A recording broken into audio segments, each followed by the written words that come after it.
Hello and welcome to another informative Connectionology webinar. Thank you so much for joining us today. Your host, as always, Executive Director of Connectionology, Ginger Jarek. Hi, everybody. Welcome, and thank you so much for joining us.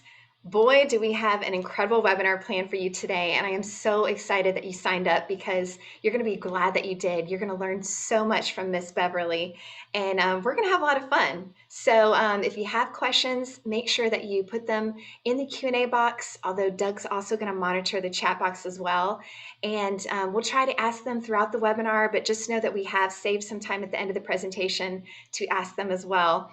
But we are going to have a great time. I cannot wait to introduce you later on in the webinar to our 4 incredible sponsors of Connectionology: HMR, Fast Funds, On Point, and Strategic.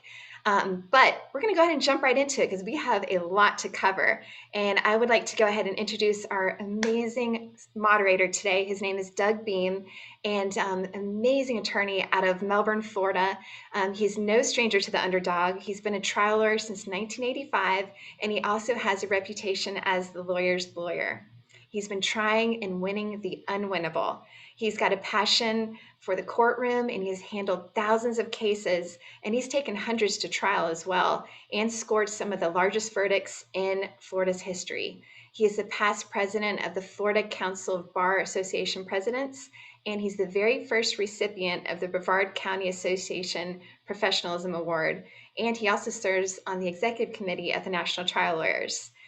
In his free time, Doug enjoys spending time with his family, and he is active in his church, and we are so honored to have him here with us today. Let's have a great webinar. Doug, I'm going to hand it over to you. Enjoy, everybody. Thanks, Ginger. Welcome, everybody. We are going to have fun today, and we're going to learn. Let me tell you, Beverly Splash Abbott, the Trial Concierge. Beverly, I've now known her for a number of years. Beverly, it's been, how many years we known each other? Quite a while, haven't we?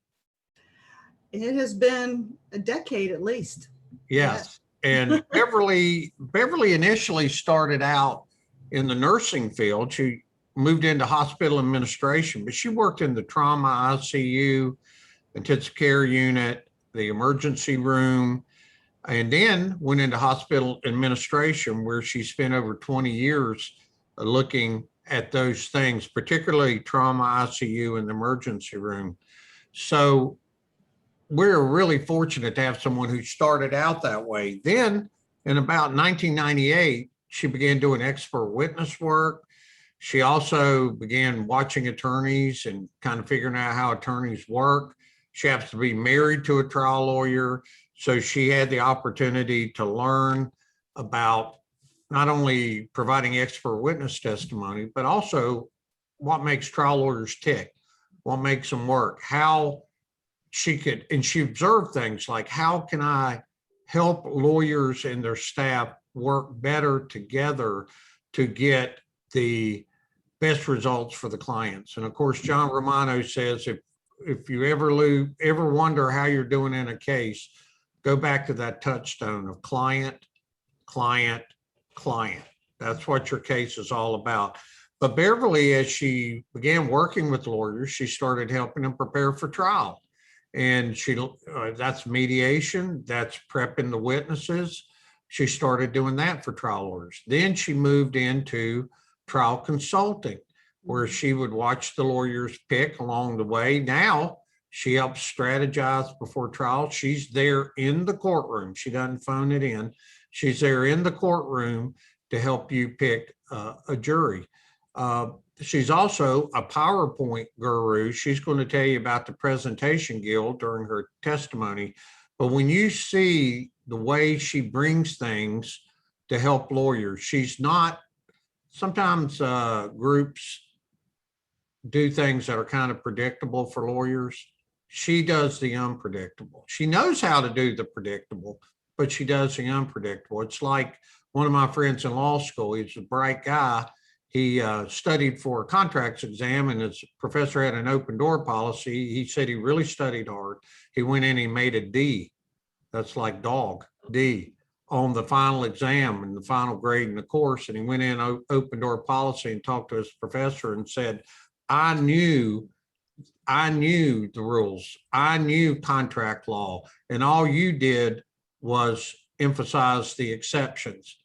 And the professor looked at him and he says, the exceptional lawyer knows the exceptions. So my friend said, well, I guess I learned from that. I still got a D, he said. But anyway, she has done that. She comes from a different place.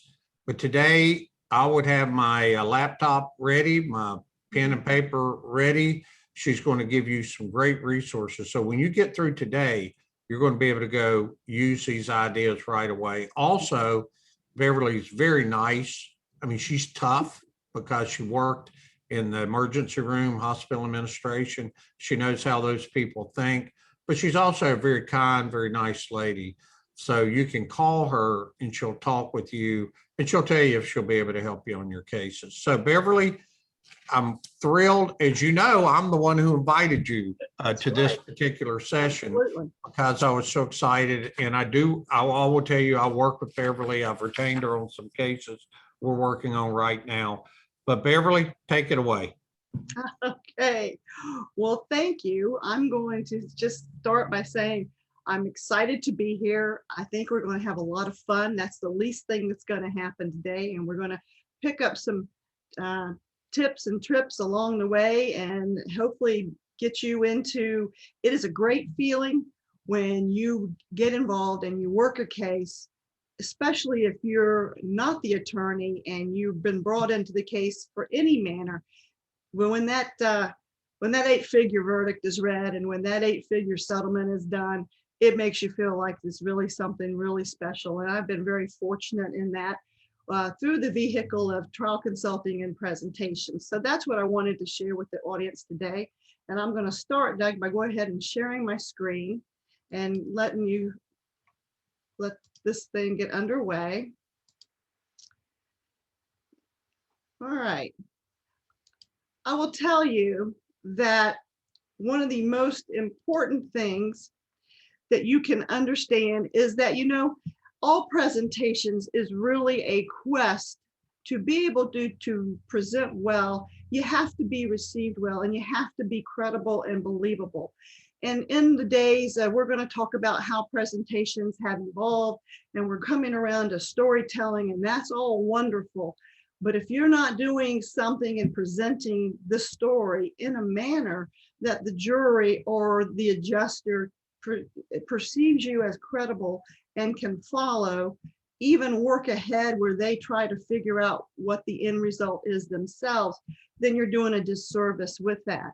And so I wanted to go, and it's important, very important to know in your presentation, what can the audience expect of you? If that audience is your mediator or your adjuster, or if that audience is your jurors. Many people have talked about how do you go and set up a presentation? I think one of the most important things is that you've got to let the people know where you're going to take them. If it's an adjuster in mediation or if it's a jury in the courtroom. And one of the things you've heard some of the gurus talk, you'll hear me reference Mark Lanier a lot today. I think wonderful of him. I've been to almost all of his trial colleges, and the books that he says read, I read. And he's worked with wonderful trial consultants, and he's so gifted in his own presentation skills from doing every Sunday with his Sunday school thing. But with that, what he agrees and I agree with is you got to set a path for people, and you got to let them know where you're going to go. In mediation, it's a totally different animal in presentation than the courtroom. We all know that. Mediation, you need to come out swinging.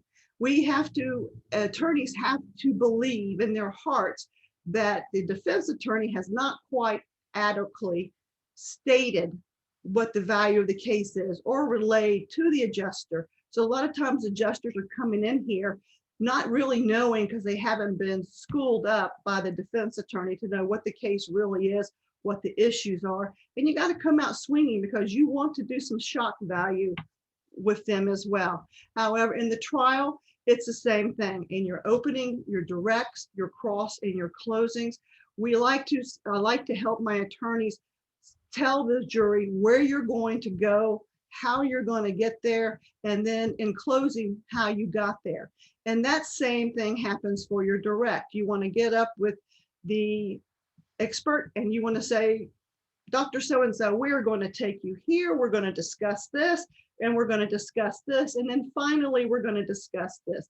And as you do that, you're building the credibility and the trust with the jurors along the way. So they are going to follow you, and they're going to try to, they know that you're not going to be mislead them. They know that you're not going to ramble on for a year and a half with each of those witnesses, but you got a plan.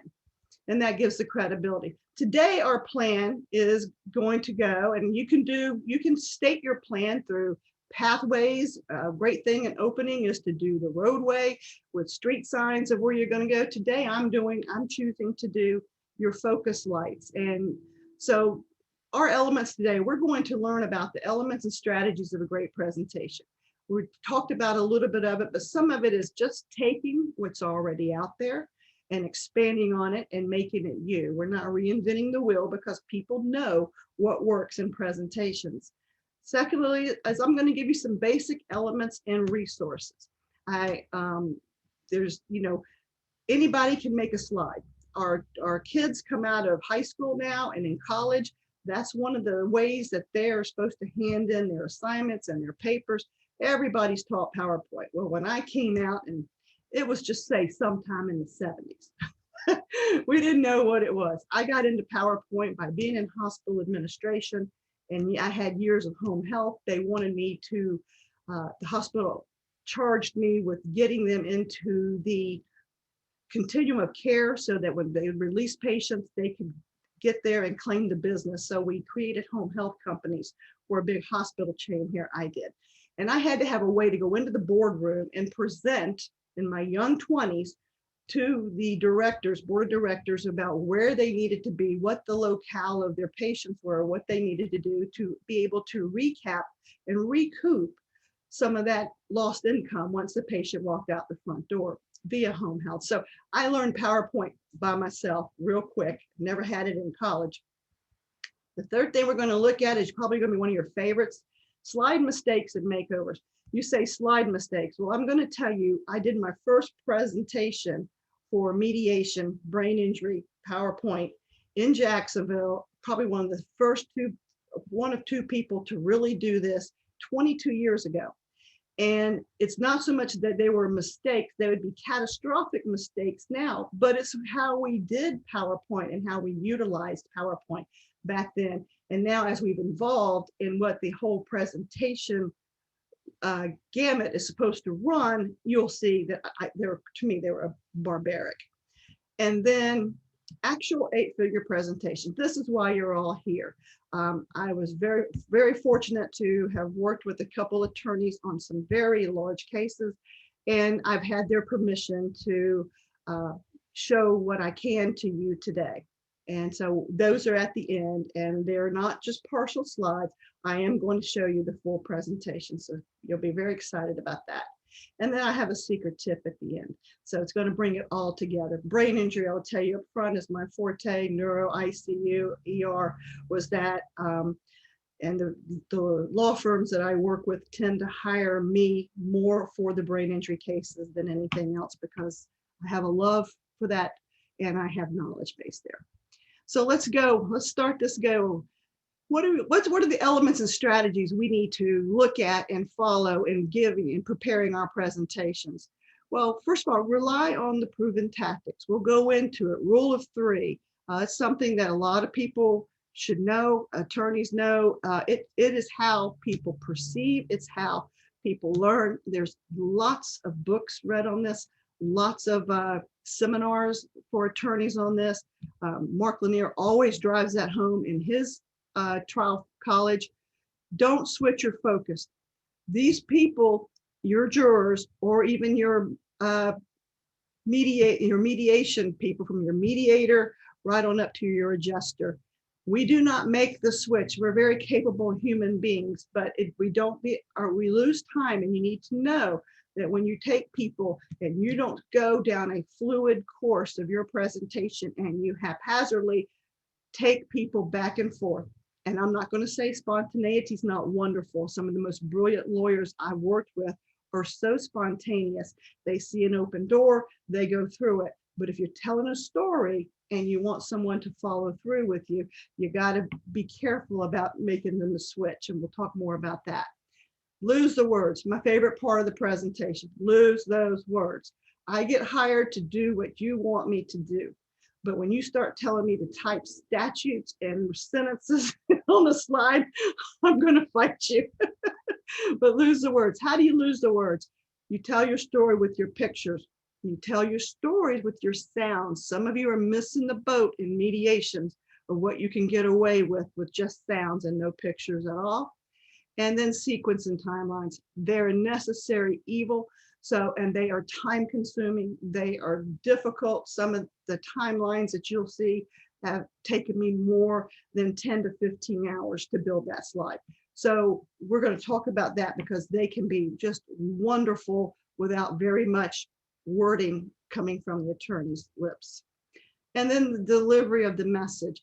And that is, it changes. Again, mediation is a totally different animal from your trial. And so we're going to look at the differences there. Starting with rule of 3. Why is it a big thing? Well, 3 is the smallest number required to make a pattern. We don't realize that 3 and things happen in 3 pattern. I had 2 little boys that I tried to get them to sleep through the night. The pediatrician told me, if you'll let them cry for 3 nights, they're going to sleep through the night. And I cried with them outside the door, but I believe they were in their pattern on the 4th night. But it's the most remembered entity. You know, our children are told, we tell from early age when we tell a story, that stories have a beginning, a middle, and an ending. And that's where that's what we are grown up and we're patterned to learn about our stories. We get away from that sometimes, but also the 3-minute rule is a great book, and it's how to pitch a presentation within 3 minutes because of time, people, the ability to process and deal with the information. You know, just like they'll tell you in the drama, and I don't want to misquote David Ball, but you know, you got so many seconds that you got to change your stance and change your, and they know that they got to change what you're seeing on the TV every so many seconds. And then we all know about hear no, speak no, see no. And what's most remembered entity? Everybody remembers Curly Moe Larry. And even our slogans, some of the billion-dollar corporations have the slogans that have only 3 words: just do it. Snap, crackle, pop, finger licking good. My favorite, diamonds are forever. And I think every man and woman can remember those. So in the rule of 3s, here's one slide. This slide that I made from a person that came in septic in the emergency room, got admitted to step down and not ICU and rapid response. What does this slide see for a juror sitting there? Well, they were already in trouble in the emergency room because the time was slipping, the hourglass was slipping. They got misplaced, and by the time they got to step down, they really had lost a lot of time. And unfortunately, by the time the rapid response was called, their time was gone. They were not salvageable hourglass. There's a lot of medical records, a lot of things you can do along the way, but I just thought this showed this is your case. He was not sent to the right place, and by the time he got situated in a wrong unit, boom, too late. 104.9. I was lucky enough to do a trial about 14, 15 years ago with Mr. Steve Pagic, with Pagic and Pagic. And it was a little girl who came into the ER very sick. She was probably 2 years old with a 104.9. Everyone knows a 104.9 is immediate danger. And that's not far. 105, there's not many people that survive a 105 temperature. So she came in and she was, believe it or not, fast-tracked and discharged. So we elected to do the rule of 3 way back then. This was the one slide. We showed it 3 times during the opening statement and just let it sit there. We didn't have to do anything the rest of the trial. Every expert got up. They knew 104.9 was danger. Another one, rule of 3s. If only. This was a case where surgeon had botched it. And so how do I want to show and help the attorney show that this is wrong? So I found the stock photo of a surgeon looking in distress. That says, that tells a jury all they need to know right there, something went wrong here. And what was that really went out? The rule of threes. You know, in surgery, if you don't know, I'll tell you. In surgery, everything has a timeout. So a timeout is called when you get into surgery, you stop, you watch Grey's Anatomy, you should know this, but they come and they have to make sure, what are we here for? What is the site? And what is the expected surgery? So is the site marked? It should have been marked, whatever the surgical site is, should have been cleansed or marked in a pre-op area. But that's just the ABCs of surgery. It did not happen in this case. The MRI had not been brought in. If only it had been brought into the room, they would not have removed the wrong foot, okay, and lower leg and foot.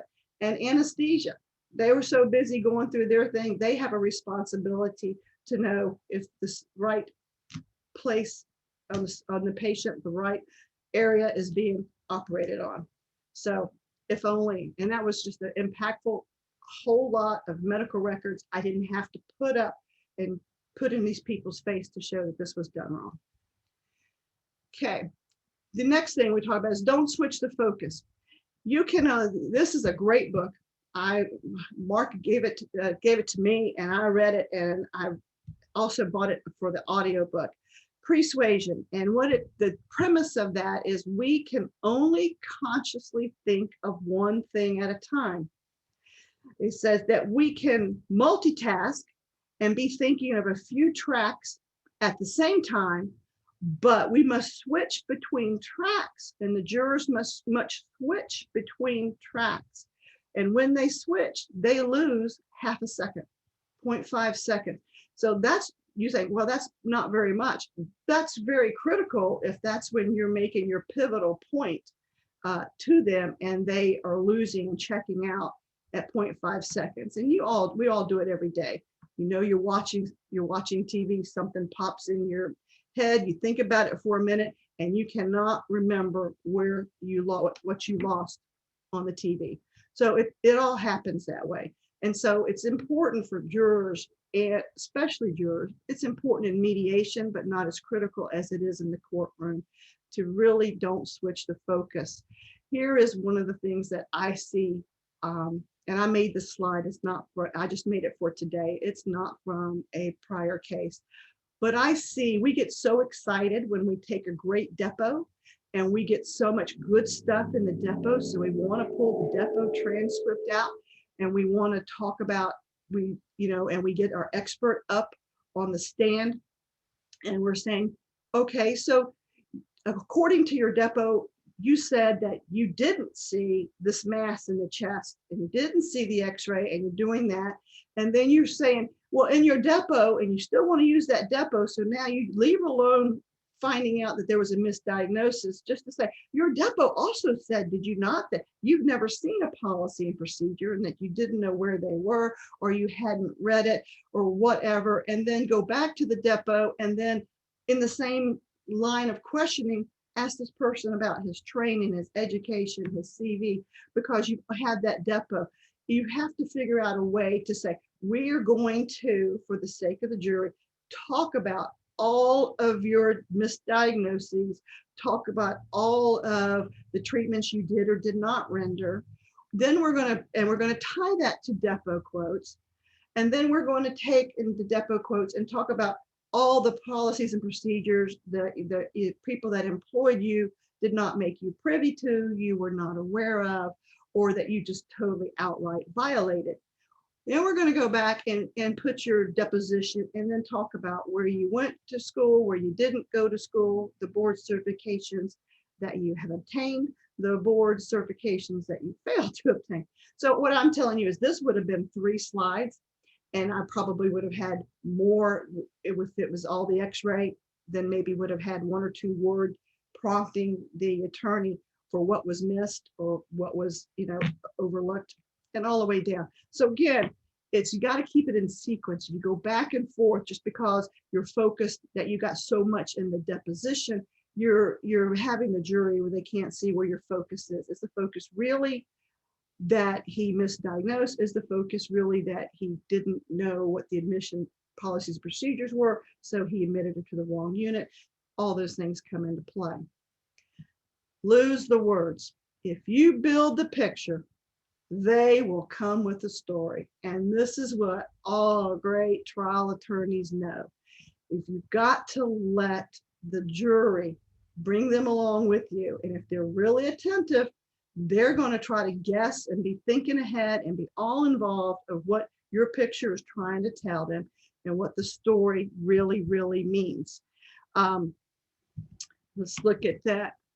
Okay, I do a lot of brain injury.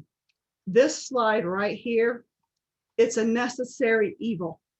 Okay, so what happened in here is that you want to say where your different parts of your brains are, but I normally keep it to where the injury is, but this case is different. This lady had a stroke of the middle cerebral artery, and the middle cerebral artery feeds the entire brain. So it wasn't just in her frontal lobe, and it just wasn't in her emotional lobe, and it just wasn't in her language. It affected everything, as you can see where the branches of this go. That was important to tell. I didn't want people to be reading this. That's not why I did. So I put a black triangle over, and I did transparency cover on that, because this is a really, really, really bright slide. Well done by one of our favorite medical graphic companies. But for this, that's not how we needed to use it. So you have to know when too much is too much. It is much more important for this to carry the slide and for people to see, oh my goodness, there really is. You go out to, and you're going to hear me talk about resources. You can go out and get and have stock photos of this. There's places where you could go and have memberships, and we'll talk about that. Right now, I know Ginger's waiting to put this on the chat so that you can see. My favorite is 123rf.com. I do love Pexels, P-E-X-E-L-S, and these will be available for you. And iStock, all these places you can go and get high quality photos that you don't have to worry about any kind of abuse in using them or replicating them. You can pay monthly subscription fees, but there's also places that you go, and a lot of these have free too. So you just type in, I went shopping for middle cerebral artery, found this beautiful picture up here that brought it home. But again, rule of threes, and what was my focus in this picture? Perforation. We've all had the perforation cases. They are so hard, because try to find a graphic of the perforation that doesn't have 12 other things on with it. So I just took a stock photo that had the least amount of writing. I think it's important for the jury and the mediators and insurance adjusters to know where the accident happened and know the parts of the colon. And you know, a jury can look at that and I don't have to say anything, and they know where the perforation is. Now you can get more graphic and go and try to find liquid feces and all, and kind of superimpose in that. I didn't feel that that was necessary. Here's another thing. Patient had L4, L5 epidural injections, and this is from another case that I did. And I just wanted to show you the difference. This right here is a great medical depiction of what happens. This right here is what makes your jurors feel. This may not make them feel. This makes you feel. And so more and more of the attorneys that I'm working with that work and have relationships with pain management people are saying, listen, I won't photograph your face or the patient's face, but please allow us to photograph his ablation, his epidural, his facet injection, his trigger injection. And especially when you have a good referral relationship with a pain management anesthesiologist that does pain management, more and more you're able to get these pictures. And then if not, you can go to the stock video and bring it stock, one of the stock photo companies that I mentioned, and buy this and bring it in. But these two work together well because it does show the methodology and anatomy behind what's happening. But this right here is all emotion and meant to be all emotion. We love, love, love great MRIs, and we love having something that is really readily available to us. This was a great by one of our graphic artist companies. The problem with it is, look what all's on it. It's killing my rule of threes. It's got words that the jurors will never understand. They will never know. Do I want their focus down here, learning that it's an actual view, or do I want their focus up here saying, hey, I may only have a 7th grade education. That ain't right. Something is wrong there. So I would take this. I did take this thing, and I just went one step further. And I think that's much more impactful.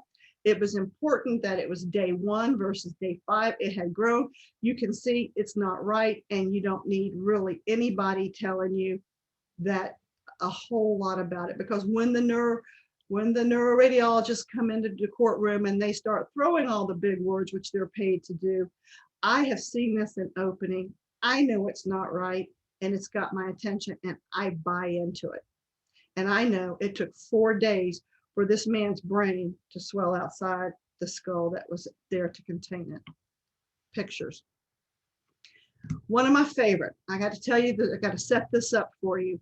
This one slide encompasses over 600 pages of medical record. How do you do that? It took me probably 7-8 hours to think it up. And then I can't even tell you how long to build it. This is a lady that was in a nursing home, and she's actually a rehab center, and she came in for rehab, typical, and was over medicated. Well, we used to call it on our weed and feed floor, the people that we knew weren't going to leave, but medicate into submission. And so she was having a little dementia, so they decided rather than deal with that, let's medicate into submission. So with this being said, I've got to move this so I can see my cue. Okay. I needed to show that in the last 30 days of life, they killed this lady. And what was interesting is they moved her closer to the nursing station on the 18th, and she was there until the red. You know something bad happened on the 3rd. It's red, it's there. So why are these shaded? These are shaded because this is when she was supposed to be getting wonderful care, and they claim to have had sitters as well. So let's see what happens. First of all, our claim is that she was over medicated. All right, so she had the orders to have between 2 and 3, if she had high anxiety, but 2 doses of Ativan a day. And you can see they really missed that. And it's impactful watching this come in. Okay, and then you go into, and she fell. Wow, did she have a fall or 2? No. Look how many falls she had in the last 30 days. Do we think it was related to dosing her up with Ativan? Probably. Let's look what else happened. No BMs. How many days did she go without a BM? She would go 13 at a time. Now, by this time, your jury is getting really, really upset. I don't have a whole lot of words there. They're seeing this come in. They're getting the picture. All right. And then this person became bedbound. When did they become bedbound? Well, and interesting, they became bedbound as they got closer to the nursing station, and the Ativan started flowing a little bit better. And right on saying to the same thing, when they got no baths. So, no care, no baths. We go into no food. Look at this one, no food. Well, you can't eat if you're too drowsy and sleeping.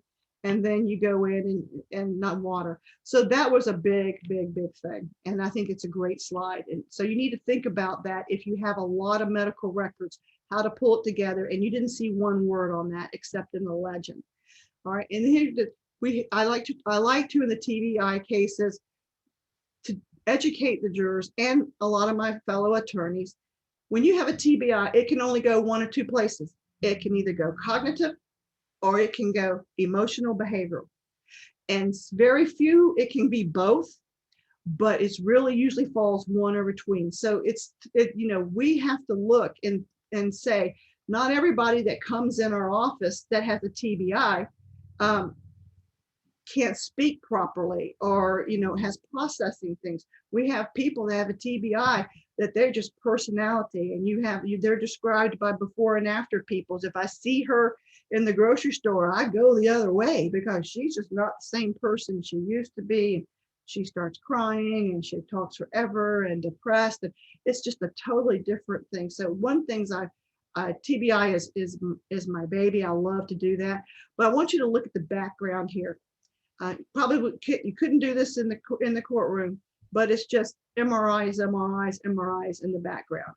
And so the message is there. There's a TBI, and the message is clear. It can go one or two ways, and it really opens the eyes to a lot of people of what they thought that all the stuff that you had to have to go with the TBI. Sounds, love it. Sounds require even more vision. Now that's a big statement, and that's from me, but sounds require even more vision because you're going to put it and make it happen in you're going to put your own story to it. You get that through bestsellers at mediation. If the pictures are minimal, record your client, record them in therapy, record them in interviews, be prepared to play depo clips. It's not always all about the video clip. Hi, Ginger. But it's also about that. So if you need me to stop, this is a good place. Okay, fantastic. All I know is this is amazing. I am enjoying this so much, Beverly, and I'm learning so much. And I'm so glad you're going to be sharing a copy because I'm going to want to look back and refer to this. So yeah, I wanted to take just a quick break because I wanted to introduce two of our wonderful partners and give them a chance to tell you guys a little bit more about what they do. And so our first one that we're going to bring on is Mr. Leon Branham with Fast Funds. And he's going to tell you guys a little bit more about what he does. He's coming from New Jersey today, but they work with clients all over the country, and they don't call it fast funds for nothing because he can turn it around pretty quick. So Leon, thanks for joining us today. We can't wait to hear what you have to say. Thanks, Ginger. Thanks for having us. After watching Beverly's presentation, I'm going to call my presentation here in a second, the before seeing her. So I'll get some feedback afterwards. I'll just go ahead and share my screen real quick. Okay. So those who aren't familiar, I'm with Fast Funds. We're one of the first and original litigation funding companies that started the industry nearly 25 years ago. And what we do is provide non-recourse funding for attorneys and plaintiffs on an individual case basis. It's no secret that it's a financial David versus Goliath situation, with the plaintiff attorneys having to cover their own expenses on every case upfront and on a contingent basis. And meanwhile, the defense has all their fees and expenses covered by deep-pocketed insurance companies. So this creates a culture where the defense will delay case resolution and attempt to outspend you as a tactic for your client to accept less than their case is worth. So how do plaintiff attorneys deal with that financial unevenness? Well, some of them will self-fund, but when you self-fund, how many cases can you self-fund at a time? And what do you do about your other cases that are also in your portfolio, and not to mention overhead and marketing? Many attorneys will refer out cases, but if they're not covering the expenses, they're giving up an additional portion of the fees in that case if it resolves. Many attorneys will try to stretch their dollars with less expensive, quote unquote, experts, but experts are worth their weight in gold. And if you pay peanuts, you're sometimes going to get monkeys. And many attorneys will go to, or have attempted to go to a bank, but a bank's a place that'll give you an umbrella when it's sunny outside and ask for it back when it rains. They're regulated, so they're unable to give value to your most important asset, which are your cases, because they're contingent. And sometimes, attorneys will just accept less and live to fight another day. Well, there's a better way. At Fast Funds, we've developed a unique funding product for plaintiff attorneys to help cover expenses on an individual case basis and on a non-recourse basis. So that means there's no personal guarantee, there's no lien on your portfolio of cases or your attorney fees. What that does is allow you to move more cases along now by engaging the right experts where they're needed most to help you resolve your case. It's your case. You decide what experts you need. We're just here to support you financially and your client in their time of need. And we've worked with many connectionology attorneys across the country. We've had a lot of great success, and we're enjoying supporting the good work of connectionology. And I'll put my information in the chat box. And if you have a case that you'd like to discuss, please don't hesitate to give me a call. There's no obligation, no cost, and just looking to help. Thank you so much. Hey, Leon, Doug Beam here. Good to see you, man. Hey, Doug. How long have you been working with lawyers in cases, Leon? So working with attorneys, I would say probably the last decade, and Right. working in the financial industry, 17 years prior to that. Okay. So if one of our attendees wants to talk with you about these options, what do they do? Do they just call you? Yeah, I'm the easiest person to find. The number I have listed in the box is my cell phone. It comes right to me. I always pick up when I can. Otherwise, I'm very quick to return a call. Okay. Thanks, Leon. Thank you. Back to you, Ginger. Awesome. Yeah, thank you so much, Leon. We love having you. And thank you to all of our attendees again, as a reminder, for working with our incredible partners. You guys are helping us continue doing these webinars for you, and we really appreciate that. So now it is my absolute pleasure. You guys get to meet somebody brand new from HMR today. We've got Mike Seeley, who's joining us. And don't worry, Ted is coming in later, and he will be doing the famous copy giveaway. So one of you is going to win 3 bags, and we will announce that later. But in the meantime, we're happy to have Mike. You guys get to meet him, and he's going to share a little bit more about what HMR does. So thanks for joining us today, Mike. And I'm just going to take you off mute real quick. And we really appreciate you being here with us today. All you have to do is just unmic. There we go. There Okay. we go. Sorry, I'm Mike Seeley. I'm the Southwest sales manager for HMR Servicing Company. I'm based out of Texas. I live in beautiful New Braunfels, Texas, and I cover the entire state. And HMR is also a medical funding company, so we're able to work with your medical providers to provide payments for catastrophic cases, large surgeries, burn cases, and TBI cases, like we mentioned earlier. We operate in about 39 states. We're a non-recourse firm for funding. And we also offer pre-settlement advances to your clients. So if you have a client that needs extra money for living expenses, whether that be for everyday bills, or if it's maybe to pay for a medical provider that won't take an LOP, we're able to step in and provide those funds at your discretion. We're also able to advance those funds. They can be used for things like surgical deposits as well. I know a lot of times, cases are moving really slow now, still at the end of this pandemic. A lot of times firms have used up lots of their line of credit with different lending organizations. So it's good for us to step in, and we can take some of that burden away for some of these large surgical advances. We've seen a lot of that over the last few months. So that's an option that we have available also. I guess that's pretty much it. We're also going to be at the Lanier conference in Houston at the beginning of next month. We're actually hosting an event at the Grotto, and we'd love to see everybody out in person. It's so nice seeing everybody, and everybody's background on the computer screen, but actually to see somebody in person is going to be quite nice. So we're looking forward to it. And if you can come out, It's going to be Thursday, June the 3rd at the Grotto. It's right across from the hotel where they're hosting the event. And we'd love to see everybody. Thank you.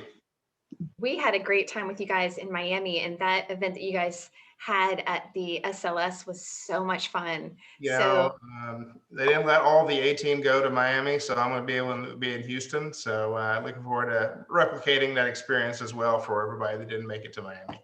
It's a good place to be. And I tell you, if you guys who are going to Houston, please stop by, go see Mike, go see everybody at HMR. I'm sure they're going to have a table there. And I think Leon's going with Fast Funds. Maybe Paul was Strategic. I'm not sure, but thank you. Everybody stop by and say hello. And Mike, thank you for being here with us today. Put your information in the chat box, okay? I will. And Thank you very much. now we are going to turn it back over to you, Beverly.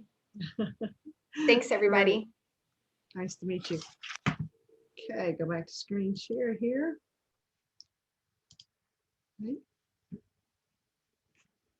Okay.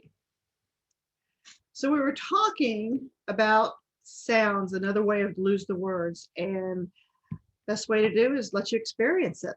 Mediation, presentation, opening.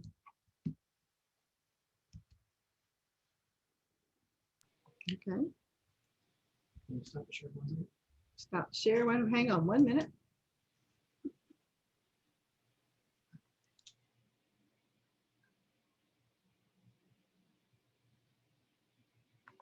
And by the way, while we are waiting for Beverly's PowerPoint, Nick is wonderful. He works with her. He's actually in the background right now. You can't see him. Hopefully he'll pop in a little bit later, but there he is. Hey, Nick.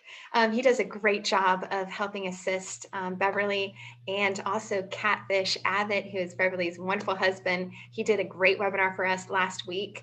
And by the way, a couple of these webinars have been approved. I'll be adding them, including today's, to our YouTube channel. So you'll be able to go back and refer to them. Great resource, but we just want to thank everybody again for all of your support. And then Doug, guess what? Tomorrow we've got John Romano coming in with Joe Freed, and they are going to be talking about a brand new damages webinar. So don't miss out. Go to connectionology.com and sign up. It's at 3 o'clock Eastern time. And it's going to be good. All right, let's try it again.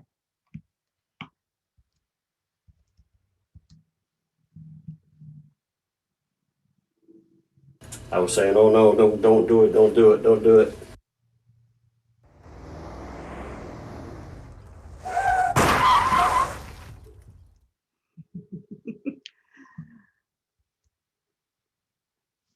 Okay.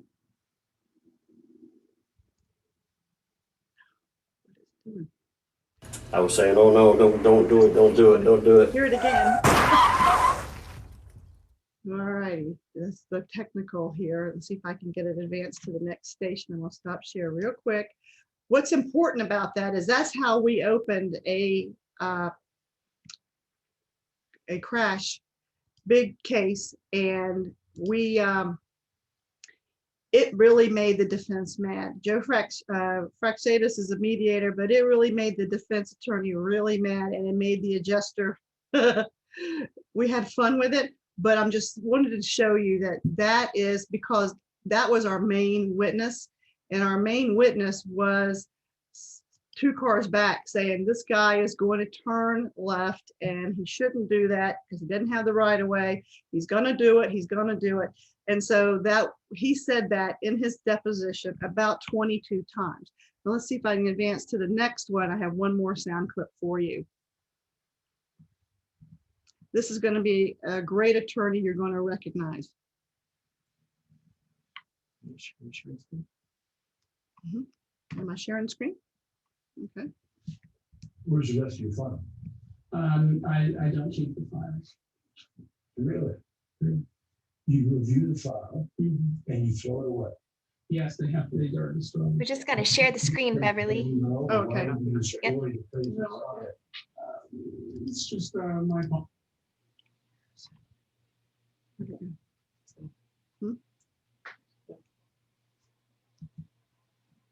Share screen. There we go. I'm sorry about that, guys. You put a clip in. Let's see if we can get that again. Bear with me. Here we go.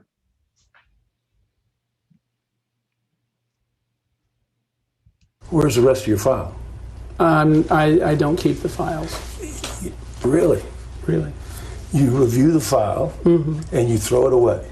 Yes, they are destroyed. Yeah. This case is not even over. Why would you destroy the patient's file? It's just my policy. You soon we have a problem. And so that was one of the greatest moments. And we had a video. That was actually a video. I just thought I wanted to show you that even if you have the video, sometimes the words are just more important and you can feel them. The jurors can feel them, the participants. I can promise you that the adjuster on the other side of the table felt this and was like, oh, dear God, this is our expert. Yes, so that opened a whole new can of worms, which is a whole nother webinar on what we did after that statement came out in a deposition. So the next thing is lose the words, sequence and timelines. Timelines are the story, make them carry the theme. I'm just going to go through a few of these. I'm not going to try to tell you the story behind it, but just to let you see how this happens. And this is a fall. And obviously you see the date at the fall. You don't have to have a whole lot to know where your main event is and how it stair-stepped up to dependence and attendant care for life. Another one, and I've got a few of these that I want to share with you. This one I just did for an attorney for an opening. When you have a lot of visits and you just can't sit there and put an arrow and put every visit in there. You need to think about spreading out so that you have things like this happening. And that way you can see the important events, but you can just see how continually this person treated. And it's just letting you know that it's going and it's going. And he's had all the right consults and he's getting worse and more treatment and more injections and just going and going. And he's treated and he treated all the way up till his trial. But guess what happened? They're going to make a big deal because you can see he treated, but then boom. And a lot of his treatment couldn't happen. And we're going to all have that in our cases with the COVID, that it's affected our client's ability to get there. We need to be ready to address it to the jury. And, you know, and telemedicine and teleassessments are here to stay, and we need to embrace them. It helps us for when we want to get people to specific doctors that aren't in their cities. And now we don't have to feel like we have to really talk about it like this and justify it. It is telemedicine. It's here to stay. Okay. I try to make my timelines like the case. This is a case where the man was putting a attic up into a ceiling, and the attic wasn't the attic staircase unit was not adhered into the mechanism. He goes to stand up on it and he falls. The whole mechanism comes down on top of him. So I thought, this is great. Let's do a timeline with a ladder. And so the attorney that I did this for was really, really pleased. He's like, yes, let's go, let's go. You just don't let up. No, don't let up, because as you can see, you know, and so there's just different ways to do that. One of my favorites is, you know, somebody that had a rapid response. They didn't go, they had problems getting intubated. They ended up coding. They ended up not getting it there in time. So you have your ET tube as your timeline, something that brings off the theme of the case. When you have a big case with big surgeries and you can't fit it on, don't make the mistake of trying to have everything in one case. So that what happens? Well, you need the timeline to push because all of these are impactful. So make them large enough and watch how it pushes. So it's just continually on, because all of a sudden, red as surgicals, who gets cases where you have so many surgeries over this time period? And so let them know what they did. Remember, show them what you're going to show them and then show them what you show. 19. So those 3 slides go through, and you know, much better than just listing them out and pushing it. Just push them through and don't clump your slide because it's too much for people to process. Sequencing is a big, big issue. How do you show with all those, you know, how many medical records would have been with these doctors in how many visits? Look at all this. So you color code the doctor, You color code on there and you see this person's life is visit, visit, visit. They don't go 2 weeks without a visit. Sometimes they don't go 2 days without a visit. And that's huge. A good thing to do in the courtroom is also contrast this. If this was a 2018 accident, put up the 2017 calendar and show how many visits they had in normal life before they had their crash or before they had their mishap, their medical mishap. So that's a great thing to contrast, show contrast to with the jurors. The sequencing is important as well. And, however you bring in this brain injury case, and you want to say, listen, this is what the elements that the juries are going to decide. They're going to decide if we have before and after witnesses, are there brain injuries? And the jury is going to decide about the neck injury and if there's an annular tear and never having any neck. And they're going to award for the human damages. They're going to decide that. And this, what you're telling the adjuster, also you can take this slide into the courtroom, but you're telling the adjuster, this is where we know what's going to happen. And then there's going to be a consortium claim at the end. How about you deliver your message? Anything goes, color, drama, logos, difficult photos. We have to be careful in the courtroom with your difficult photos. But in the mediation, this goes. And I'm going to show you, I apologize now, some of these are difficult to look at, but it's the wow factor. And these are all that have been used in presentations that I've done. I love this. Think about things differently. Think about things with passion. There you go. Take your MRI, make it big and make it a background. We know it speaks volumes. We're going to talk about headaches here. We had headaches at the scene. We had headaches right the afternoon after the scene. It got worse. And we've had headaches right on through and when they've been diagnosed. So again, rule of threes, it's there. Headaches there. This slide is speaking to the jurors. Hold on to yourself, but no words needed. Halloween costume that was supposedly non-flammable was very flammable for this young kid when he went up and people had pumpkin burning on their doorstep, and his costume that was non-flammable was flammable. This was purchased by Walmart, and there was a company made Disguise. And in this presentation, I used the logo of Walmart in Disguise and put their logo in the bottom right-hand corner on every page. It was pretty impactful. So to use the company's logo is a great thing. Hold on, this one's hard to see too. But it's all about getting the money, and you may not know that insurance adjuster probably hasn't seen this slide, but I have a theory. I started doing a lot of nursing home cases back when a lot of people were doing nursing home cases in the 90s and early 2000s. Tom Slater, Patrick and I had a joke. So if I can get the decubitus on screen bigger than the mediator's head, I win. So, but it's just impactful. This is horrible, a trucking accident that I was involved in and helping them do the presentation. And, I apologize for this slide, but your attorneys, it will go fast, but, you got to do it.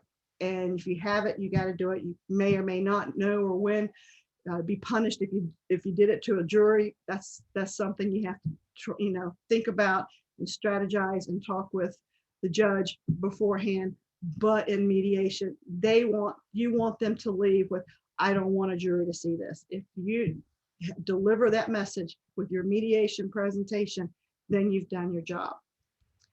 Use multiple. Okay, in mediations, it's predominantly PowerPoint. That's especially now that we're doing everything through Zoom. But in the courtroom, it's a different story. Use multiple elements to convey your story. You have PowerPoint, you have IPVO and Elmos. We have demonstratives. We have medical exhibits. We have build your own evidence during trial and how we do that. There's the IPVO. There's, the TV screens that are there for your PowerPoint or computer-oriented evidence that you want to do. This is the big board. I know Tori Rafferty is a big proponent of this, and this is your magnetic board so that you can get up and whether you can write on it. If you have three or four experts, one of my favorite things to do to go into the courtroom at trial is to take all the depositions of all the experts and make a thing of what they agree on, and make a table of what they agree on and how they testified, how they read an MRI. And it's just really, and then you slap the magnets on it as they go, and people get attuned to hearing the magnets slapped. They know that that's something that's not good, or it's good for the plaintiff attorney, but not good for the defense attorney.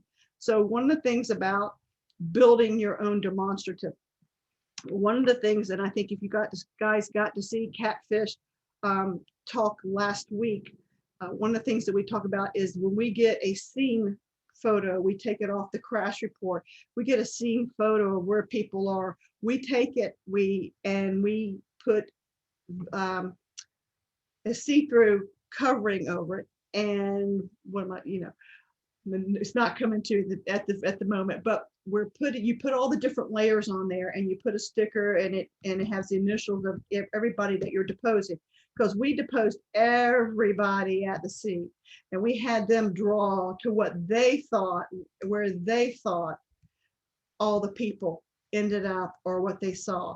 And so in this particular case, we had a big company, and we had a motorcycle accident, but we had places everywhere. And so we had this person, when they deposed, what they saw. This person said this person waved this person through, and this person was blinded and couldn't see a motorcycle. So it's all different things. But when we had 5 of those at the end, we put them all together in front of the jury and just flipped it up over one at a time. And they could see that nobody could come up with the right story, but it was very, very impactful. So that's building as you get a witness on the stand, having something like that you're building up to a crescendo that you can use in your closing. And this is another thing that I love that from Mark Lanier, is to have this guy in your courtroom and go through and slap where all the injuries are. And so that jury is looking at this through the whole time, have them standing over in the corner. They can't get away from it, but it's letting them know, wow, look at all the red tape. That person is hurt. And as you go through that, it would use it with other experts, and the experts to verify those injuries, so that when you come to closing, you just have it right there. And all you got to do is remind them very simplistically where those injuries occurred and what the injuries were, without having to put a whole lot of words up there. I think it's pretty impactful, and we've enjoyed using our skeleton. What are the basic elements and resources? Slide building, basics, okay, and layout, content, animation. When we get to the other side of this, I know you guys are wanting to see these presentations. When we get to the other side of this, I'll come back and play and get out of presenter mode so that I can show you how important these things are. Your layout and your content and your animation. Most people get really going to make mistakes. They're going to make mistakes in the animation. They're going to make it too busy, or they're going to make it too fast. If you notice, when I do stuff, it comes up kind of slow and methodically, so that it's not just boom, boom, boom, boom. And I set a special setting for the pace of my animations. Okay. And then your resources, and I've been giving you a couple of these. You have a lot of options on your computer screen. I don't know if any of you have ever used the snippet tool. The snippet tool is my favorite tool. It sits at the bottom of my computer screen. I'll show it to you when I come out of presentation mode. And you can take anything, whether it's a website, whether it's a Google, whether it's a picture, whether it's an email, and you snip it and it becomes a picture. You can use it anywhere in your presentation, and you've really got something to work with. If you have to do medical records, think about just simple things like putting them off on a 3D, rotate them back. Just don't make them up front and square, and then let them in the back be where they can be read, but you want to bring out your most impactful part. And this, of course, was a note that was changed and got caught with the addendum note that changed the whole course and went against what their treatment timeline said that they actually did. So that's all I needed to say, was to bring this out.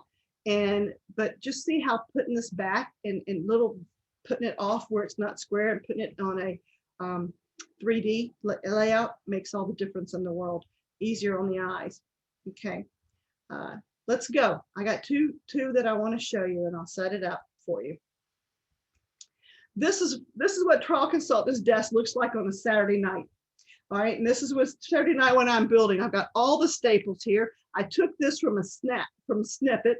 I took this picture and I sent it to someone that I really care about and said, this is what I'm doing tonight. What are you doing? And as you can see here, there's my outline for this presentation. I had it all written out and worked. There's that slide I just showed you that I'm building. Here comes, I did have some dinner that night and eating right there at my desk. You appreciate that. I don't do anything without Joel. He accompanies me, and water to flush it down. All good trial consultants and people presentations have your LED light that will go different with you. Got to have your flosser. But you see what I'm showing you is an animation, and then if you get mad, you got to have your push pin doll to take your frustration down. And then my guiding thing from Lanier, people over projects. And so with that, I will say that you can take anything, whether this was a medical record or I just wanted to show you something that I made in 2 minutes. And all I did was take the first picture and just kept duplicating it and then cropping it down to what little element. I cropped it down to just the wine, and then I duplicated it and cropped it down to just the pasta bowl or whatever. And it'll be, and hopefully one day we'll do a PowerPoint one-on-one where we can actually make slides together and show you how easy it can be done. Some slides, like I said, can be 10-hour slides. They're not easy, but for the most part, you can really, with a little knowledge, go a long way. Mistakes and makeovers. Look at this. I love it, used it, but it's too much for a jury. When you have this made by your graphic team, ask them to make you one with wording and without wording, because this is what I wanted to show. The 3 most common areas. I didn't need all that other stuff. And so this is where look how simplistic this is and easy for a juror to follow. And they're not getting medical overload in it. So that's another way. The other things that can be problematic is, when you have in a nursing home case, there's probably no case out there that has more difficult graphics and medication sheets and CNA sheets and daily activity sheets and all the stuff that you need. But you just have to get it and realize and have somebody go through it, so that you don't want a jury to see all this. It means nothing to them. But here's one. Can he be continent and incontinent at the same time? Okay. Can you have stage 3 renal failure and still urinate? Those are those things that get somebody to help you bring out. Yellow dates, they're lethargic. Okay. Only 2 baths in 20 days. Help bring this out for these are very complicated documents. And look at this, falls. I don't need to put 10 different dates and times of falls. Nobody knows that 10, everybody knows that 10 falling 10 times in 6 weeks, not right. There's a big problem there. Okay, so if you do all this stuff and you go into, you're going to see, I'm just taking what's writing on this side and what you can turn it into. I want to get to I'm going to kind of rush through these checklists. They're difficult. So just make it to what the juror needs to know. Keep it simple, white background, red or black font, red if you're highlighting, and black backgrounds work good too. Okay, here's what not to do. Boom, boom, medical, type in, this term made me type in all these violations, all this violation, and I said, the jury's gonna shoot us, all this, but then I came up with this. That's what you need, that is what we need. You can have fun with things, not so much in the courtroom, but there's ways to put motion behind your words. I have fun with this one. Okay, so there's just, there's a time and a place that you can do stuff like this, and it's challenging for me. That's, you know, that's where my fun place is. All right, All right. this is going to this. Oh, you need a break? Yep. Before you get into the really good stuff, I know everybody's waiting for We're this. there. Yeah, Okay. don't go anywhere, anybody, because you want to see this, and I am so excited to see it myself. I want to see this 8-figure presentation that you did, That's Beverly. next. Okay, but before we do that, let me go ahead and introduce you all to Diane Brown with On Point Legal Nurse Consulting. She is wonderful, you guys. She is somebody that you definitely want to know or get to know, and she's going to tell you a little bit more about what they do. And I know they also work with clients all over the country. We were actually just all together a couple weeks ago in Miami, and she lives in Pennsylvania. But we are so happy to have you with us today, Diane. Hey, hi, Ginger. Hi, Doug. Hi, Beverly. We met last year at one of the conventions. It's nice to see you. I'm really enjoying this presentation. This is right up my alley. And everything Beverly says is true. Absolutely. There's so much to think about now, you know, when we go back home, and yeah, absolutely. It's just amazing. And I'm really enjoying it. Now, I know Leon spoke a little bit earlier, but we've worked very closely with Leon as well. If you have an expert that you need some funding with, you know, maybe like he said, if you pay peanuts, you might get monkeys. Sometimes you might want that more expensive expert, but you don't have the funds. I mean, we've worked very closely with Leon to allow a lot of attorneys to get some of the resources that they might not have been able to get in the past. So On Point Legal Nurse Consulting is a legal nurse consulting firm, and we also can locate expert witnesses. We've been supplying these litigation support services for about 27 years now, and we can support any case that has a medical component. I like to talk about our unique case analysis, because what we do is once we get the medical records, we can outline pre-existing conditions that can impact the case, identify red flags, outline strengths and weaknesses, gaps in treatment, possible defendants, non-compliance. We really want to help you not be blindsided by something that may have been missed in the medical record. If we get the medical records, we can also create timelines, chronologies. A lot of our attorneys say that our chronologies outline in chronological order the events of that injury, and it really helps with witness recall. Perhaps you need a damages package. We can certainly provide life care plans, medical cost projections, pain and suffering report. Every speaker on these webinars talk about how important it is to tell the client's story to ensure maximum recovery for not only the client, but the firm. And I think our pain and suffering reports can really help do that. We have an experts program that I talked about a little bit earlier. If you need some fresh talent, there is no charge for the search. We'll get the experience to match your case, and we'll provide the CV and the fee schedule. And there's no cost to you unless you use that expert. We have a nursing home program, or long-term care and nursing home litigation. Ingrid runs that program, and she is available. She's a phone call away, an email away for a simple thumbs up or a thumbs down merit screen. And she also has experts specific to that long-term care arena.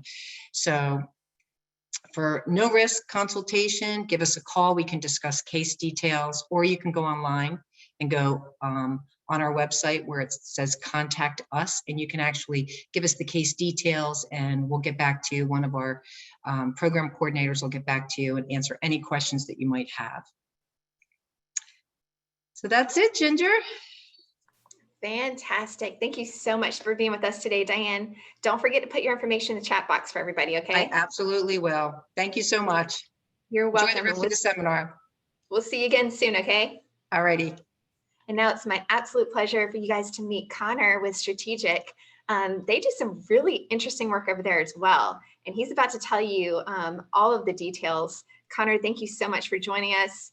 I know you're coming in from Atlanta, Georgia today.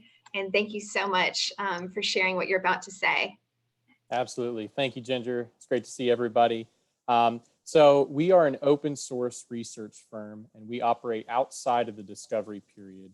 And for almost 20 years now, we have been identifying and, more importantly, connecting you with ex-employees of your corporate defendants and then flipping them into insider witnesses or whistleblowers. And we do this in a two-step process. And the first step is creating what we call an EAL, or an ex-employee list. And this list provides you with name, job title, tenure, and then most importantly, contact information. And that contact information can be phone numbers or addresses, or both. And we average 33 names per list. And all we need to get started is the name of your defendant, the types of employees that you're looking to target, and then a relative time period within the search. And from there, we can get the list to you, and then we can launch our interviewing team. We have 7 people on staff that are very good at what they do. They're able to get on the phone with these ex-employees and really just start a relationship with them and get them to become sympathetic towards your case and towards your client. I really cannot stress the importance of these ex-employees.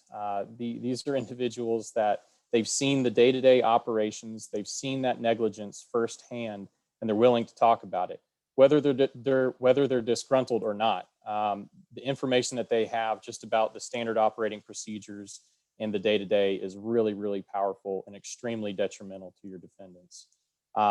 So I have redacted copies here of our EAL that I would love to share. This one specifically is a nursing home case, but we do all types of cases with attorneys all across the country. We do nursing home, med mal, trucking, big pharma. We have done pretty much everything that there is. So I'd love to share that with you if you're interested. Please feel free to reach out anytime. Ginger, I'm going to put my information in the chat box below. So please call, text, or email me anytime. Yep. And I'm so glad that you mentioned nursing home too, because we actually have a free nursing home webinar, which is going to be on Tuesday. Very excited to bring in Eric Hertz and Jesse Van Sant.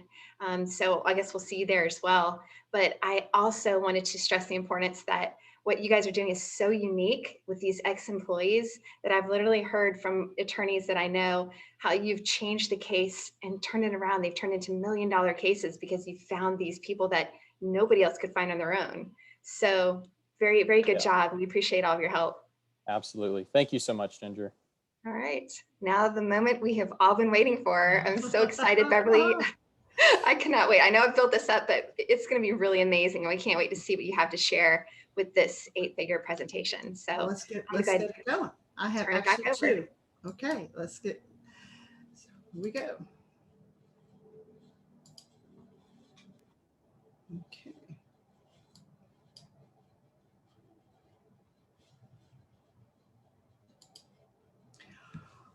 All righty. Mr. Herman Meadows was a case against ABC Delivery. He was Mr. Herman Meadows, and the names have been changed to protect the innocents. And unfortunately, Mr. Meadows is no longer with us. And the attorneys graciously said I could use this. Wonderful man, retired, single, has older sons. He drove all his career for Mac Papers. He had retirement. He did not like retirement, so he went and got a second driving career. He loved his job. He had passions. His passions were his fishing and jogging, cooking, basketball, going places, staying busy. He was the neighbor on the block, and they said they could hear him laughing every day next door, just at his dogs and with his dogs. We go through the scene of the crash, and what this has happened is the fact that there was a phantom vehicle. I'll show you here, and you'll see excerpts of testimony. But there was a box in the middle, a box in the middle of the road, and 3 guys from the same company. Our guy is in the middle, was going, and they swerved around the box, and there was a car in front, dead stopped in the interstate. I guess he lost the box, was backing up, and 2 of them were able to come to the stop. The person driving the ABC truck was seen texting and looking at his handheld. So this is where this happened to go in through and show this. This was the Mr. Herman's car. And you can see it was pretty bad. And so when you get an affidavit from somebody, I chose not to put it all out there, but just enough to give it credibility. And then we came and we summarized as succinctly as we could for the jury. I moved to the right lane. I saw the box. 2 trucks moved, stopped behind me. The car in front of me stopped, began to backing up toward the box. I saw UPS and came up and looked. Greg, there was no braking, approximately 45 miles an hour. I thought Greg was dead. Why did this happen? Again, negligent operation of the vehicle, failure to obey and meet the minimum safety standards by the federal motor carriers, driving and or allowed to be driving fatigued, lack of training and knowledge and skills to operate the vehicles in compliance. Failure to have cam. You see, you come in, they fade to different colors so that you're able to follow what is new in this presentation at a time. Then they had their policies. We were able to get their distracted driving policies. They should not engage in their cell phones.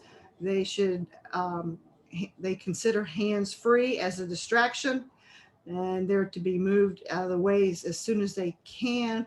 And we said, well, that was great, but what about the dyad? And for you people out there know that the dyad system, I believe, is their internal communication system.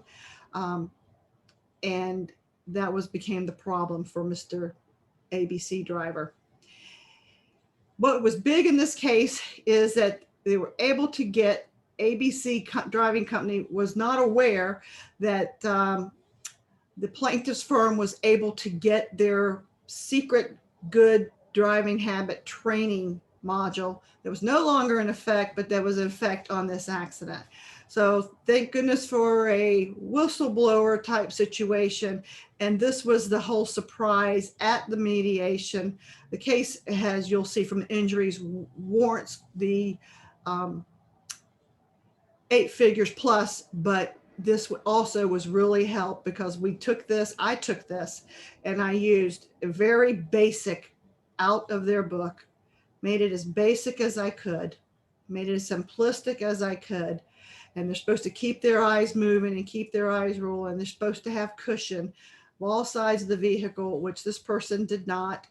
And they really, really lay out what their expect the unexpected, what their driving distances are, the 20-hour defensive driving course that they all have to take, how to get your ILE time, how to count your 1, 1,000, 2, 1,000, 3, 1,000, maintain your 4 to 6, because for the black box and all of this was 100% in violation.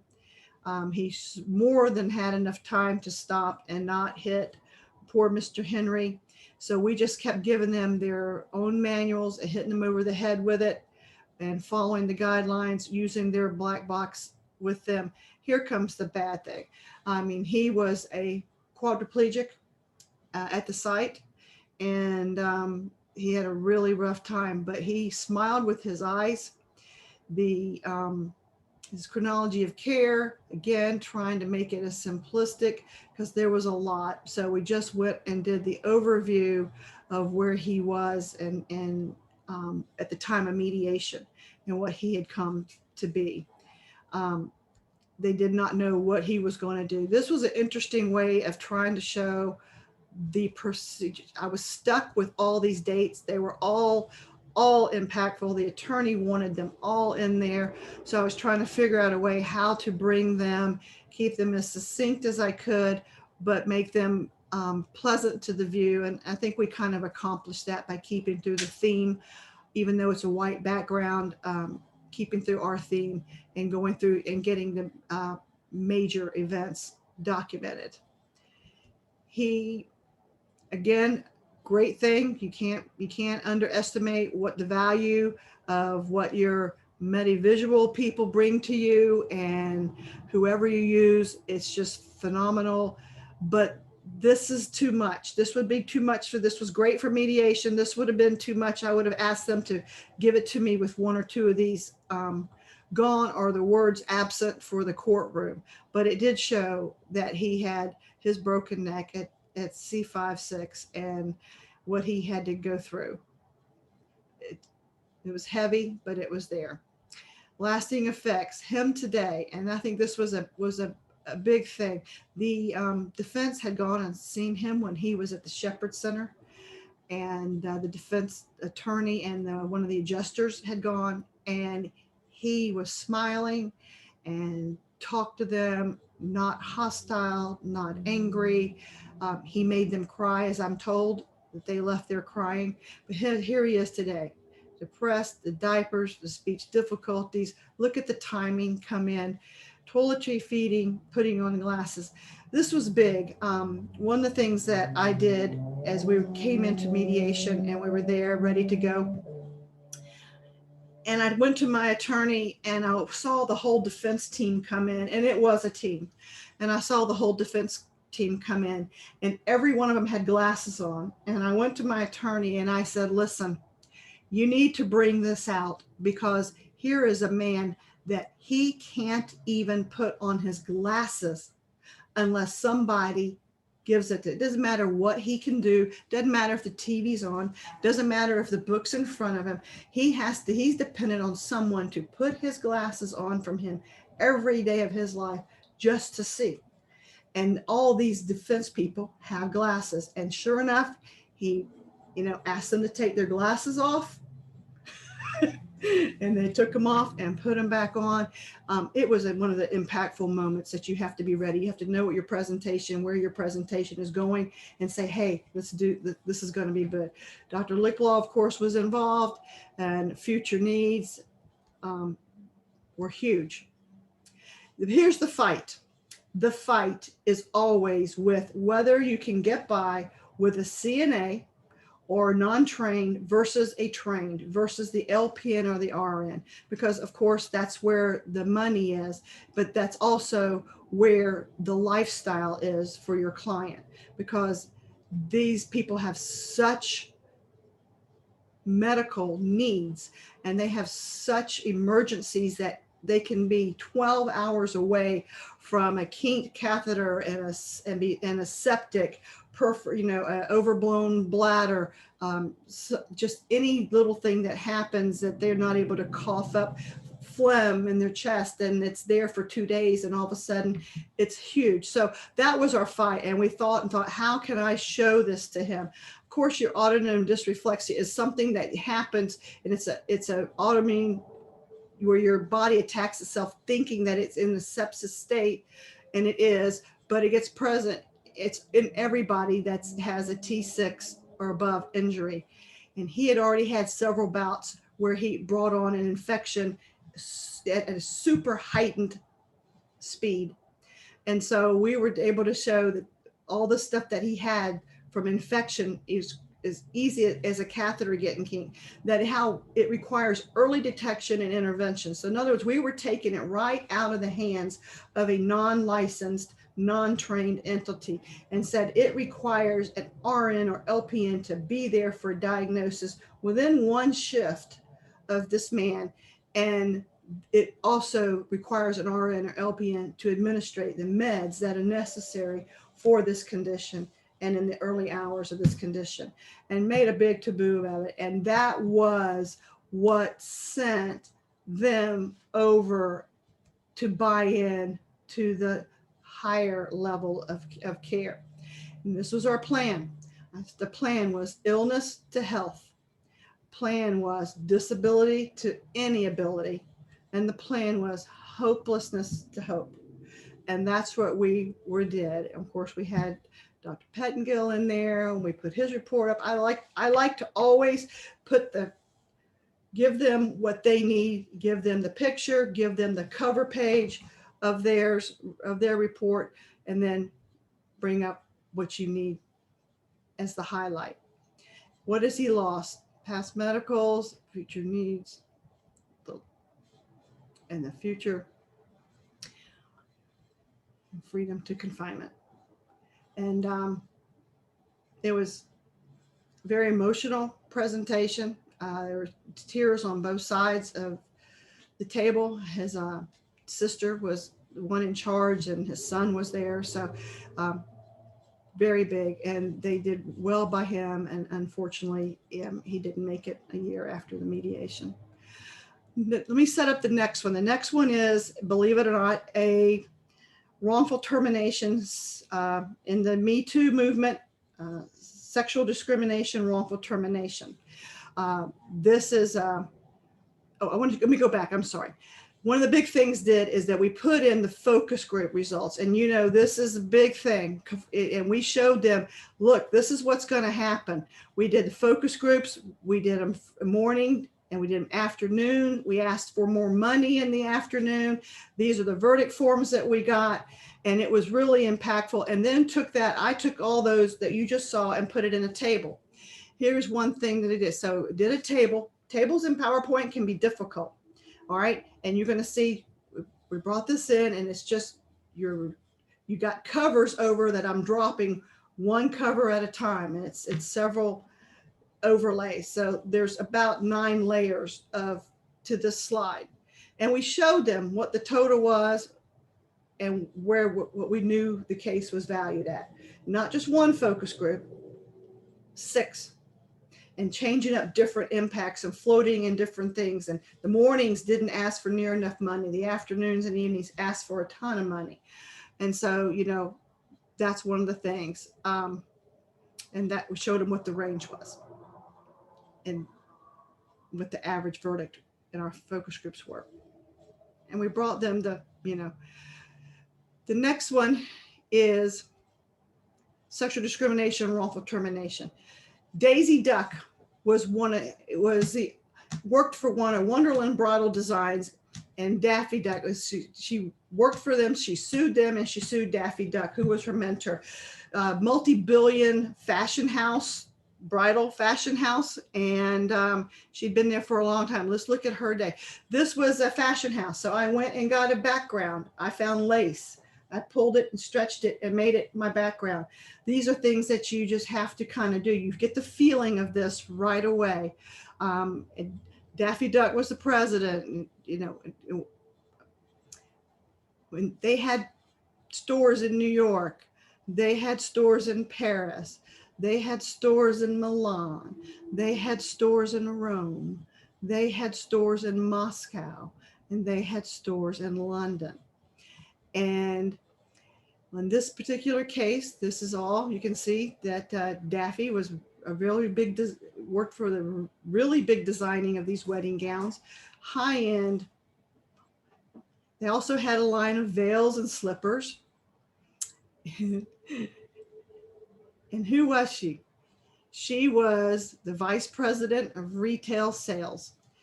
And she started there working in the shop, fetching fabric, worked all the way up to vice president, had been there many years, had a very, very big salary. Another way of doing the timelines of how she went all the way up and until her unlawful termination. Another rule of 3 is when you have a resume and you want to just bring out, don't just pull out, the jury can't follow it. What's important? Bring out your highlights one at a time. What's important with it? Don't overwhelm these people to get your message out. She was somebody, Daisy was somebody special, somebody on the way up. She had a salary of $15,000, haha, bonuses of $5,000, clothing benefits $5,000, total of $25,000. Need to add a few zeros probably, but at any rate, how did she rise to the top? Daisy had a mentor, Daffy Duck was her mentor at the company, and they had grown up. She trusted Daffy. She admired Daffy. She thought he was a great boss and a great manager. And she thought they worked well together, and he promoted her to vice president many years, and he thought he respected her until they took a trip to Bridal Week. And bridal week, they went there and she was in the inner circle. She partied with the top of Wonderland Bridal, which was owned by the Ducks and Mickey Mouse, and she was in Wonderland Express, and she was somebody. She was going there. They go to the fashion week, and Daffy and I were having dinner as normal. Things got weird. Daffy asked me personal questions about my husband, Donald. No alcohol. We finished the dinner early. Daffy was walking me to my waiting Uber and then grabbed me and ran his beak down my throat. I screamed at him, "What are you doing? We have something so special. You're ruining it." He responded, "I want something more." I turned away. He grabbed my vest and he ripped it. I told him to go home. I got into my Uber. Daffy jumped inside. It became ugly. I was terrified. I was upset. I looked up to him. I knew instantly life had just changed for me. Daffy exposed himself. He tried to get me too. When I got back to my hotel, he sent me a picture of himself. Then she has affidavits from Henny Penny and the other people that were there at Fashion Week, how she was traumatized. And they too saw the pictures and the texts. So once home, she was funneled out.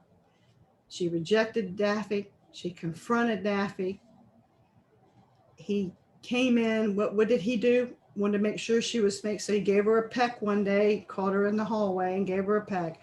And she rejected him again. And of course, she was terminated.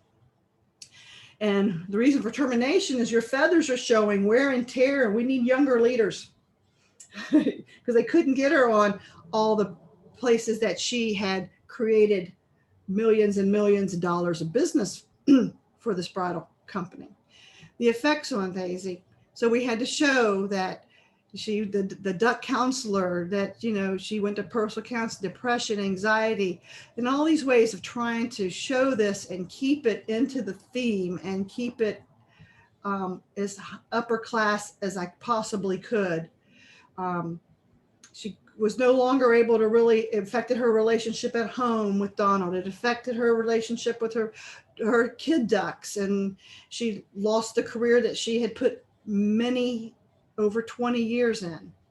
And she was renowned. And so she went to a counselor, and she did all the counseling she was supposed to do. And she was humiliated and lost a sense of trust. I mean, it was her mentor. It was the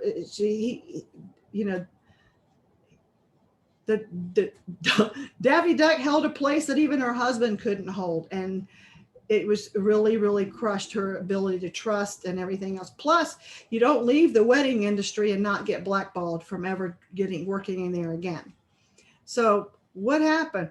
Why is Wonderland in trouble with Daffy? Because he knew he had flashed to others. Daffy was known as a play duck. And Daffy had affairs, and Daffy had complaints from other mentees that he had. And so what I wanted to show them, and what I suggested, is they take the approach, nothing happens in a vacuum. Do we think that Daisy's the only person? No, others will come forward. And soon as Daisy is the one that leads the band, others will come forward, and Wonderland needs to be ready, because even those scared to lose their jobs or careers will come forward. The press will be uncontrollable. I'm telling you, you need to understand that this is the Me Too. This has been all we knew. And this was happening in the era that a lot of things were happening to a lot of people publicly. Wonderland will suffer. I mean, what you don't want to do, and I came up with this, is you're going to open Pandora's box. Let's tell the other side they're opening Pandora's box, because we got a jury pool that is ready. Boom, boom, boom. All the people that came before in the Me Too movement, boom. And so your client is the next one up. He's going to make that list and that prestigious thing. And so he did. That's how that ended. And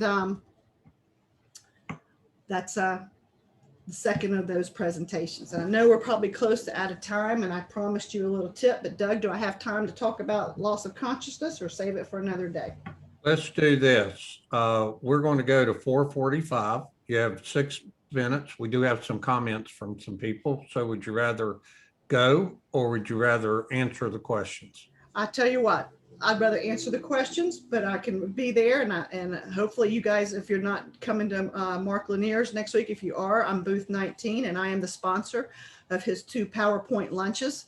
So I will be there and have plenty of time to talk and show and teach and whatever I can if you're there. But I'm always willing to answer emails and have a little phone conference and share what I know, what I can do to help. So Beverly, Annie Golf, who's a medical illustrationist, said when you were talking about the graphic nature of some of the exhibits, she said a medical illustration of an autopsy photo can, quote, soften, end quote, the inflammatory objection. I recently, quote, illustrated, end quote, a plane crash victim incorporating the death scene photograph with the important anatomical structures for the medical examiner expert testimony. What do you think of that? I agree. I mean, I think that is, anything that you can do to soften. And I've personally been asked by attorneys, because of the nursing nature, to go into the medical examiners and take pictures. Wait, right here, right, and take pictures and help do that. I think it also helps if you've got your judges in your pocket, and we all know it's only as good as the defense puts up a repulsion to keep you from doing anything that's going to help. But yes, and thank you for sharing that, because I think that is one great way to help get things in. Bernadette Boynton says, any recommendations when presenting a case to an appellate court? That's an interesting question. Have you seen, or is that just something you've not had the opportunity to look at yet? I have not had the opportunity to go there. I have sent some work products with people to go there, but I have not been there. And no, that would be interesting. I will tell you, I've seen pleadings these days where lawyers are creative. They're including illustrations, they're including charts, they're including things that typically in the past maybe you didn't see as much. Highly effective. There are really no rules against a lot of that, and I think the judges find it helpful. We also have in the chat box, we had, I wanted to particularly share this with you. Let me go here. It says, let me find we have a question. Kathy Russell says, oh my gosh, I would love a PowerPoint presentation from you. Other people are saying they can't wait to call you and work with you. So you're at Lanier's Trial Academy next week, which are still accepting registrations. Yes, they're still accepting registrations, I understand. And so I'm excited about it. It's the first time that I've done a exhibitor booth, and I love it. I usually take 14, 15 pages of notes, and then use that as a marketing tool when I finish. We know you guys don't take such good notes. I also understand you will also be at TBI Med Legal of California in September. I think about 4,000 people, lawyers have registered for that.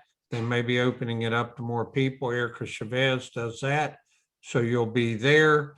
And then I'm also looking here. I see you mentioned Dr. Bernard Pettingill or Biff Pettingill. He's been on today. Great economist. I know you use them. A lot of other people use them. And those 911 calls, you got to get those early, don't you, Beverly? Oh, you got to get those got to get early. And don't forget the video. People forget about the video, but the video is there. And again, one of the things that I'm going to share with you, but we'll do it another time, is, how to just take down that crash report and that EMS, because it sets the biggest hurdle for plaintiffs in these going forward in these cases. And so, but yes, the videos, all that good stuff, 911, and the sound bites. If you just take your favorite videos and think about what it would. Close your eyes. And I think the one that we got that I played when Catfish did that depo was much more impactful, not having him looking there glazed in the sun, because the sound is huge. All right, we're going to go to Ted in just a moment. 2 other quick comments. You can use closed caption on 911 calls, right? Yes. To help the juror understand it. Yes. I loved your COVID contra arrow in red. Beautiful, because that explains why there may be gaps in treatment. Huge. Yep. It gives it's okay. there. Ted, you're reporting to us live from Richmond, Virginia, correct? That is correct. Yes, sir. Okay, Ginger, I'm going to let you and Ted do your thing. I appreciate everybody hanging in there. We must have Beverly back, but go ahead and do your thing. You and Ginger do it. Yeah, we're so excited. I can't wait to see who the winner's going to be. So Ted, tell them what the prize is. Yeah, so it's 4 bags of Peruvian coffee, and some of the proceeds go to educational initiatives in the communities where the coffee is harvested. So the money goes back to Peru to help with building schools and things like that for the children there. And I love that part of it too as well. And I wish you guys could smell how good this coffee is, but it is delicious. And I am so excited. Ted, please let us know who's the winner today. Yes, I'm excited to announce it's Howard Butler out of Jacksonville, Florida. So hey. Congratulations. Yay. You know Howard. Howard's a great lawyer. He's a fantastic do. lawyer. So great, Howard. Congratulations. Wow. Get some great coffee. Maybe he'll share some coffee with you, Doug. Well, he will do it. Howard's a gentleman and a scholar. He's a tremendous person and a great trial and an excellent teacher. If you ever get to see Howard, you should do it. So, Ginger, what's next up on Connection on? Beverly, will you come back? Love to come back. Okay. All right. Thank you. That was a fine presentation. Ginger, what's up next with Connection on? As I say, thank you again so much, Ted. We really appreciate that. And then we will be reaching out to Howard after this webinar. So thank you, Ted, for being with us today. You're welcome. And Beverly, yeah, the next webinar, I mean, I think we should definitely do like more of this. And I think you said the PowerPoint 101 class would be a really great idea. So if any of our attendees are interested in that, please send me a message after this webinar and we'll see if we can get that put together. And as far as our next webinar, it is going to be tomorrow at 3 o'clock. And we are going to have John Romano and Joe Freed, who are going to be with us. And I'm very excited because this particular presentation by Joe is going to be the first time that he's going to be sharing it. He's put a lot of work and time into this, and it's going to be absolutely worth watching. So be sure to share this with your firm and your colleagues, let them know about it. And then don't forget, we have another webinar on Tuesday, which is going to be our nursing home webinar. And then we will not be doing webinars the rest of the week because of the Lanier conference in Houston. So we definitely want to make sure that we're all supporting that. And now I would like to just share with you guys the contact information for Beverly, for Doug, and for all of our amazing partners. I will email this to you in just a few minutes. And then I'll also include a copy of Beverly's PDF presentation and then her information as well, so you can reach out anytime.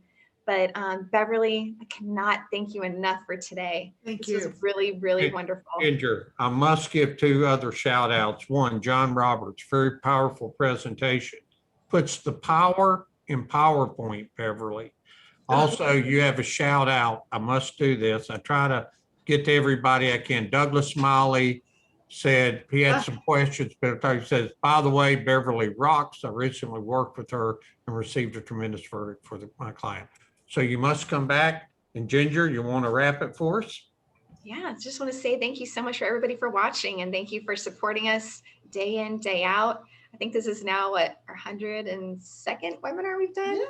So it's amazing, the outpouring of just help and assistance. And we appreciate everybody for sharing this. We're looking forward to Santa Fe in September. Please, I'm going to have the information up next week, hopefully, about Santa Fe. It's going to be the 19th through the 21st. We are going to have a great time there. But I hope everybody has a wonderful day. And thank you again so much for watching. Seek justice. We'll see you. Thank Bye-bye. you. Thank you. Take care, everybody. Bye-bye.